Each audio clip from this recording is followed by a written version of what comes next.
नमस्कार. मॅच आणि मसालामध्ये तुम्हा सगळ्यांचं स्वागत. IPL, त्यानंतर वर्ल्ड कप, त्यानंतर आता आपण सगळे पुन्हा तुमच्या भेटीला आलो आहोत. खरं तर मॅच आणि मसाला हे आमचा प्रोग्राम चालूच असतो, कारण आपल्याला भारत आणि क्रिकेट यांचं नातं काही वेगळंच आहे म्हणा. त्यामुळे तसंच आमचं आणि तुमचं नातं पण काही वेगळंच आहे.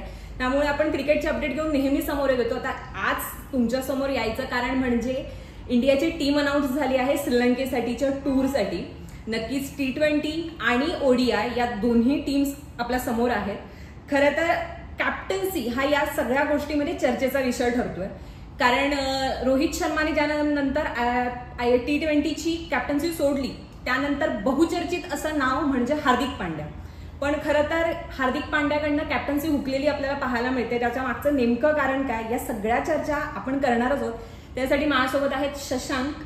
शशांक, आपण पाहतोय टीम अनाऊन्स झाली आहे, वन डेची झाली आहे आणि ऑफकोर्स T20ची पण झाली आहे. आता या T20 मध्ये सगळ्यात महत्वाचं म्हणजे कॅप्टन्सी.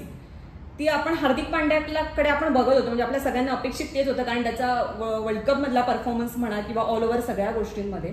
तर त्याच्यामध्ये त्याला कुठेतरी हुकलेलं दिसतो आणि कुठेतरी सूर्यकुमार यादवची एंट्री दिसतेय याच्यामध्ये. तर नेमकं कारण काय, तुम्हाला काय वाटतं आणि काय मागच्या नेमक्या गोष्टी असू शकतात याच्या? बरोबरच आहे.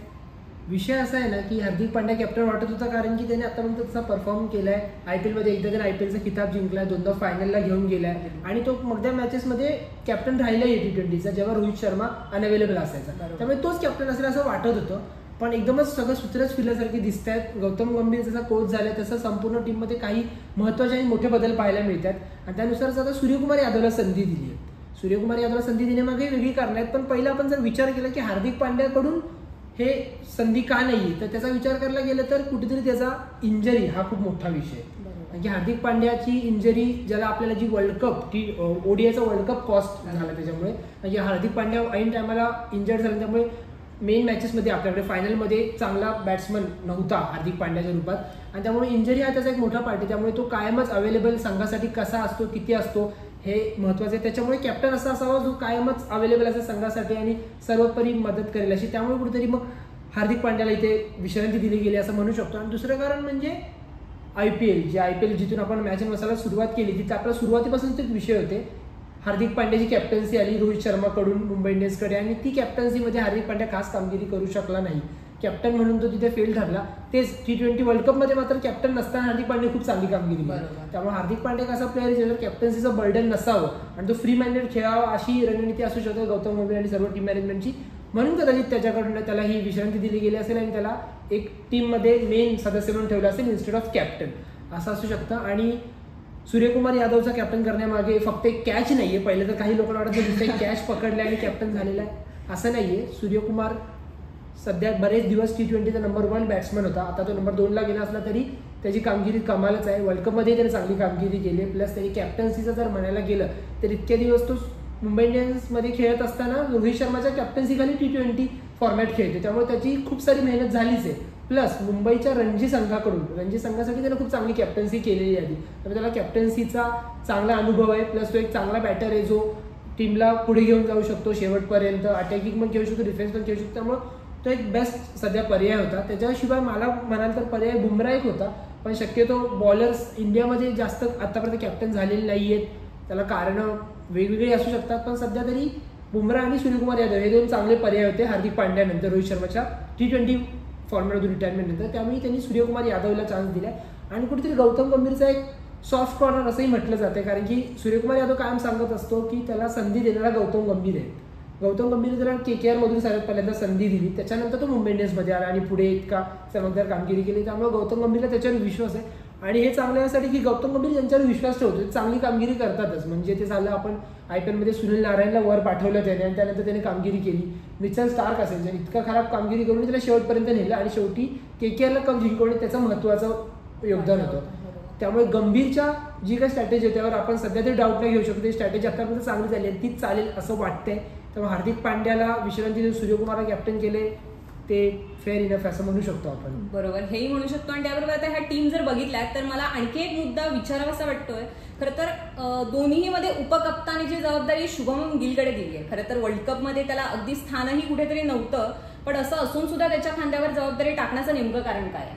नेमकं कारण म्हणजे शुभमन गिल, आपण तेव्हाही वर्ल्ड कपचे जेव्हा टीम अनाऊन्स झाली तेव्हाही म्हटलं होतं की तो प्लेअर इतका भारी आहे की त्याला जास्त दिवस तर टीमच्या बाहेर ठेवू शकत नाही. वर्ल्ड कपची जी टीम होती त्यात आपल्याकडे भरपूर चांगले दावेदार होते, म्हणजे KL राहुल, ईशान किशन, शुभमन गिल अशा बऱ्याच प्लेअरना बाहेर बसावं लागतं, रिंकू सिंग असेल, कारण की तिथे टीमच तेवढी पॅक झालेली, आपल्याकडे एक्स्ट्राच एवढे प्लेअर चांगले होते. आता आपण झिम्बाब्वेच्या टूरला आपण बघितलं तर वर्ल्ड कप खेळलेला एकही प्लेअर नव्हता सुरुवातीच्या मॅचमध्ये, तरी आपली टीम प्रॉपर झालेली. याला कळतं की आपल्याकडे किती सारी बेंचवर किती प्लेअर्स आहेत.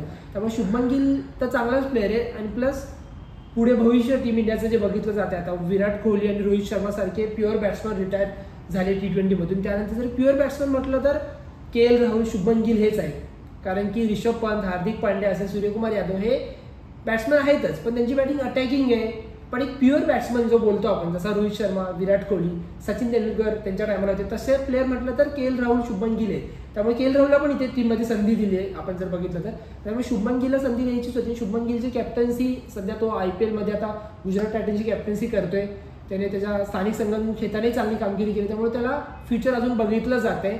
आता शुभमन गिलचा विषय चालू आहे, पण मला नेमका हा प्रश्न पडलाय की शुभमन गिलला इन करण्यासाठी कुठेतरी ऋतुराज गायकवाडला बाहेर केलंय का? कारण त्याने झिम्बाब्वेच्या सिरीजमध्ये अगदी खूप छान कामगिरी केली, म्हणजे 3 नंबरवर येऊनही त्याने खूप चांगला मोर्चा सांभाळला होता. अगदी 4 नंबरवर पण त्याने खूप चांगली कामगिरी केली होती, पण अशा परिस्थितीमध्ये त्याला बाहेर करण्याचं नेमकं कारण काय?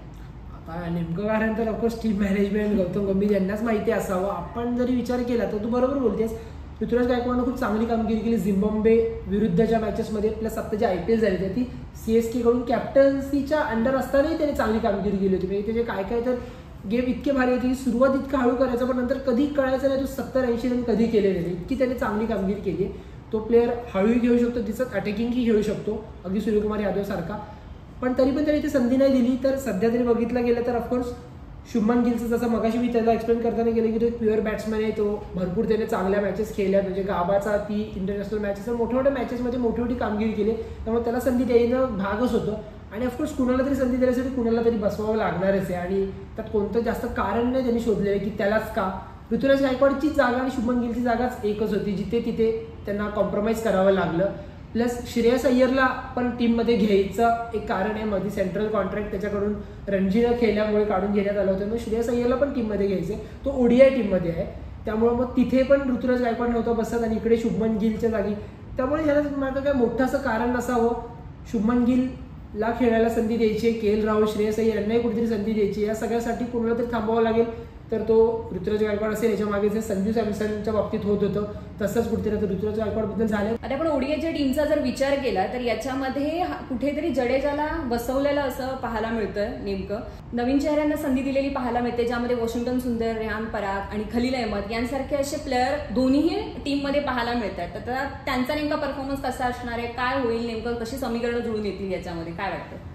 विषय तो असाच आहे की गौतम गंभीर जेव्हा हेड कोचच्या पदावर आला तेव्हाच असा विषय होता की सगळं आता बदलणार आहे, नवीन प्लेयर्सना संधी दिली जाणार आहे. रोहित आणि विराट, जडेजा यांनी तर T20 मधून स्वतःहूनच माघार घेतली नाही, तर त्यांच्याही टीममधल्या असण्यावरही कुठेतरी प्रश्नचिन्ह उपस्थित केले जाऊ शकतो. तर गंभीर आले नाही, किती होणारच होतं, एक असा काळ येतोच, आधी येऊन गेला. 2007च्या वर्ल्ड कपच्या वेळेला सेहवाग, सचिन असे मोठे मोठे प्लेयर्सना T20 वर्ल्ड कपच्या वेळेला रेस्ट देण्यात आली होती. तो बदल कधी घडतच असतो, ह्या वेळेला तो घडणारच होता.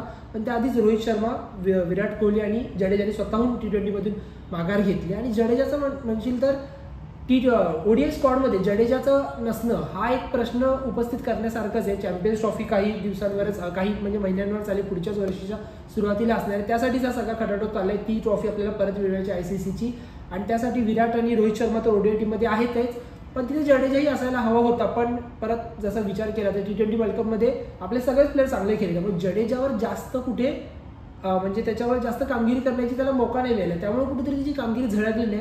सेम IPL मध्ये त्याच्यासोबत झालं, त्यामुळे कुठेतरी त्याला रेस्ट करून नवीन प्लेयर्सना संधी द्यायची. आणि जसं तू बोलीस की रियान पराग वर ह्याला खूप मोठा डाव खेळलाय टीमने, संघ व्यवस्थापनाने त्याला दोन्ही ह्याच्यात संधी दिलेली. रियान परागने यंदाच्या IPL मध्ये चमकदार कामगिरी केली, त्याच्याच जोरावर त्याची टीम इंडियामध्ये वर्णी लागली, आणि आता तर या टूरमध्ये दोन्ही संघात त्याची जागा आहे.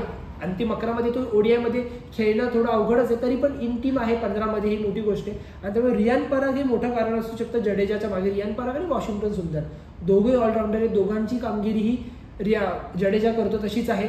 ऑफकोर्स जडेजा इतकी खास नसली तरी पण ते नवीन आहेत प्लेअर, त्यामुळे त्यांना संधी देण्यासाठी कुठेतरी जडेजाला थांबवलं गेलंय ODI टीममध्ये. आणि खलील अहमदचं असण्यामागे कारण तर फास्टर आपल्याला हवेच आहेत. किती दिवस बुमराह, सिराज, शमी यांच्यावर सगळी दारोमदार असणार, त्यामुळे एक फास्टर चांगला नव्या दमाचा हवा आहे. शमी सध्या इंजर्ड आहे, त्यामुळे दोन्ही टीममध्ये नाही येतो. बुमरा एकट्यावर सगळा भार पडतो. सिराज असतो, पण सिराज ही काही कारणास्तव कधी कधी तितका चांगला परफॉर्म करतोच असं नाही. त्यामुळे खलील अहमद सारखा एक नवीन चेहरा आहे. आणि अजून एक तू बघशील तर हर्षित राणाला संधी दिली IPL मध्ये. आता IPL मध्ये KKRचा मेंटॉर आहे गौतम गंभीर, आणि त्यातून हर्षित राणाला त्याने यावेळेला संधी दिली आधी KKR मध्ये. त्याने तिथे चांगली कामगिरी केली आहे बऱ्यापैकी, आणि त्याचाच फायदा त्याला आता इथे झाल्याने इथेही तो आता टीममध्ये. तर ODI स्क्वॉडमध्ये त्याला संधी दिली, जास्त मोठी संधी आहे, कारण की T20 स्क्वॉडमध्ये तर शक्यतो कुणाला संधी मिळते, पण ODI मध्ये मिळाली संधी हर्षित राणाला. अंतिम 11मध्ये तो एखादी तरी मॅच खेळतो आणि त्यात कशी कामगिरी करतो हे महत्त्वाचं राहील. आणि सर्व प्लेयर्सना संधी देण्यामागे समीकरण म्हणशील किंवा रणनीती म्हणशील तर तेच आहे, नव्या दमाचे खेळाडू हवेत. त्यासाठी इतक्या नवीन आणि नव्या खेळाडूंना संधी दिली असं मला तरी वाटतं. नक्कीच आता हे सगळे नवीन खेळाडू कशी कामगिरी करतील हे आपल्याला पाहावंच लागेल. आता आमची तर आशा आहे ते खूप चांगली कामगिरी करतील, एवढं मात्र नक्की. आता वेळोवेळी आपण या मॅचचे अपडेट घेतच राहू. तोपर्यंत तुम्ही पाहत राहा पुढारी न्यूज.